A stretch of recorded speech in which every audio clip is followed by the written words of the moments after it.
téléspectatrices, bienvenue dans ce flash d'information présenté par Lala Ndiaye. Démarrons avec la politique. L'amnistie du dossier de Karim Wade et Khalifa Ababacar Sall est imminente. C'est du moins ce que veut le président Macky Sall.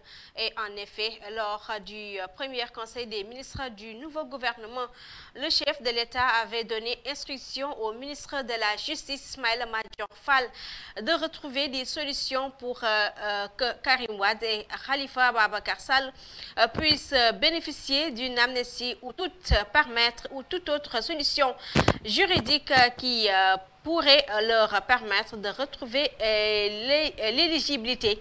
Mais d'après ces récits, ces solutions risquent de coûter cher à Ousmane Sonko qui pourrait ne pas participer à la présidentielle de 2024. Toujours en politique, le troisième mandat de Macky Sall est le sujet qui préoccupe les Sénégalais et les intentions de l'actuel président sont diversement interprétées. Candidera-t-il pour un troisième mandat consécutif qui est interdit pour la Constitution en son article 24? Selon certains analystes, le comportement du président peut porter à confusion, mais certaines sorties des membres de sa famille politique et de sa belle famille éclaircissent davantage sur les desseins inavoués du président Macky Sall. Mame Mbaye Niang et Abdoulaye Daouda Diallo de l'APR, Mansour Faye, le frère de la première dame, et même cette dernière sont indexés comme étant les principaux participants du troisième mandat. Autre chose, du nouveau dans l'affaire de délit de fuite impliquant le fils de Mariama Sarr, Cheikh Sohaibou Mbaye, qui conduisait une voiture de la présidence, avait fauché un motard sur la VDN avant de prendre la fuite. Il a été convoqué ce matin au commissariat de Dieuppeul. Nous y reviendrons.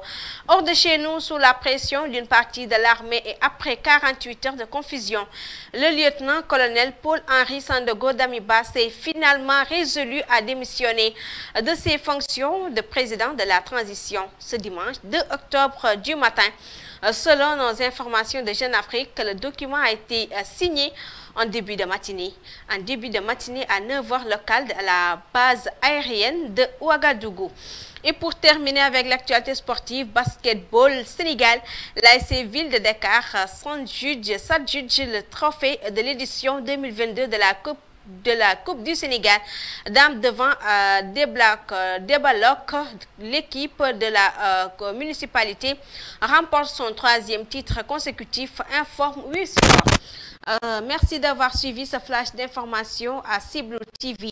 Lala Ndiaye à la présentation. Pour la partie technique, Abiana, vous aurez la version Wolof à 12h40. Merci.